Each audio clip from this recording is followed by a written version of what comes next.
The grain of the Curse of the Bambino goes back to 1987 or 8.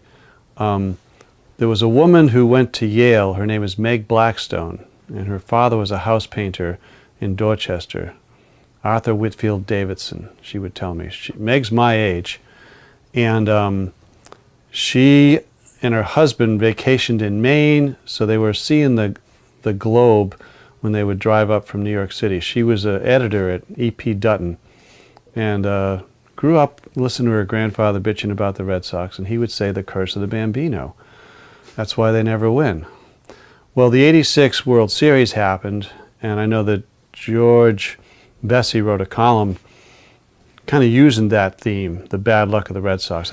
And the series was going on, and the Buckner game happened, and he just connected dots about all this bad luck of the Red Sox, and going back to George Herman Ruth being in Boston, and the sale, and Frazee, and all that. So Vesey wrote the column, and I have a feeling that Meg Blackstone saw that and got it in her head why they always lose and things go wrong for the Red Sox. So she wrote me a letter, and it was like, hey, I go to Maine on weekends, I read your stuff in the Globe. I was the baseball guy at that time. And she's like, I'd really like to pursue a book idea about the bad luck of the Red Sox. And I said, yeah, I had written one book called One Strike Away on the '86 season, so I was very versed in the things that were happening. And so when we got together on it, and she said, well, we'll call it The Curse of the Bambino. And I'm like, yeah, that sounds good. And those words had never been strung together in that sequence, in that fashion. And the book came out in 1989 or 90. It did well, but it wasn't like a big New York Times bestseller or anything. It did well pretty much locally. But the title was really good and catchy, and it just caught on. So as time went on, I kept adding to that book. The book got bigger. The book started out like 187 pages, and it was like up to 234 or something by the time. More bad stuff kept happening to the Red Sox, and the book expanded. And I was still working on an edition. After the Aaron Boone game in 2003, I added another chapter. So when Aaron Boone hits the home run and beats the Red Sox again in Yankee Stadium, Game 7, ALCS 2003, here we go again, more bad luck for the Red Sox. And that was motivation to write another chapter for The Curse of the Bambino, which of course leads into 2004, when finally it's over. The book got so meta that in the later chapters, later editions of that book, Theo Epstein is in the book as a child in Brookline buying the book. So it's just that all happened. And once they won, that book kind of went away. But the title never did.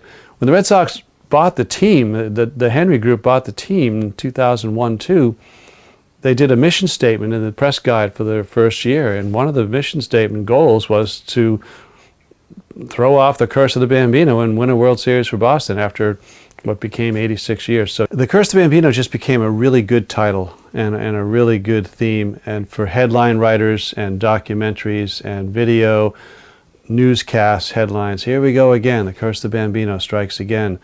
And you'd have people debating, oh, there's actually no curse. I mean, who cares? It's a friggin' joke, So I just had fun with it, and it was nice to have the book still in print, all these editions, but you don't really see a lot of funds for that over the course of time. I mean, it's sort of a one-off when it happens. There was a notion on the internet that, oh, Shaughnessy's making all this money off of... No, but everybody took my title, and took Meg Blackstone's title, or her grandfather Arthur Winfield Davidson's title. That's where the hook was. The hook was in a really good title. Well, I mean, the Sox had this wonderful PR guy, Dick Brashani, who was there for 1,000 years, a UMass guy and wonderful guy. And we'd go back and forth. We had a combustible back and forth. I'd call it smash mouth public relations, and they would push back. And I like that. We like a little pushback, feistiness. So, and I remember when the book came out, Bresh, there was a reference to it in the corridor outside the locker room or something. Jeff Horrigan of the Boston Herald made a reference to it. And Bresh said, "You mean the Book of Lies?" And then that got printed, which was ridiculous. Bresh wasn't being literal there. He was just busting chops. And so just things like that would happen. And then I would put those things in later editions of the book because it just kept growing. I mean, The Curse of the Bambino, it had you know, from 1990 to 2004, another 15 years of run of bad things happening in 1990, and Roger Clemens blowing up on the mound, and the Red Sox Yankees in 99, and obviously 03 added to it in a big way. Well, I think if you look at it, it's really they didn't have enough pitching. You know, and year after year that would come back to them. And they would sort of build the team to play well at Fenway and do badly on the road. That would get them. Artificial turf was not their friend when they would go on the road. But I think when you look at it was pitching, they didn't have enough pitching, and there was a lot of bad luck because they weren't a chronically bad team like the Cubs, lovable losers. There was a period of that, but most of it is like good teams that get close. That's what was so special about the Red Sox. Take you to the edge, Lucy pulls the football away, monster teams that don't quite get there.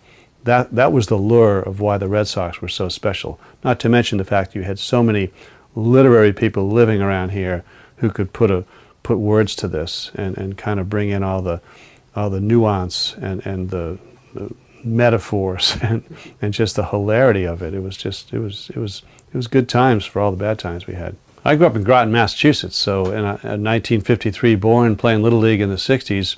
Babe Ruth is the god. He's the king. All the books, the Sultan of Swat, you know, Colossus of Clout. I mean, Babe Ruth. And we learned that he played for the Red Sox. What? He played for the Red Sox?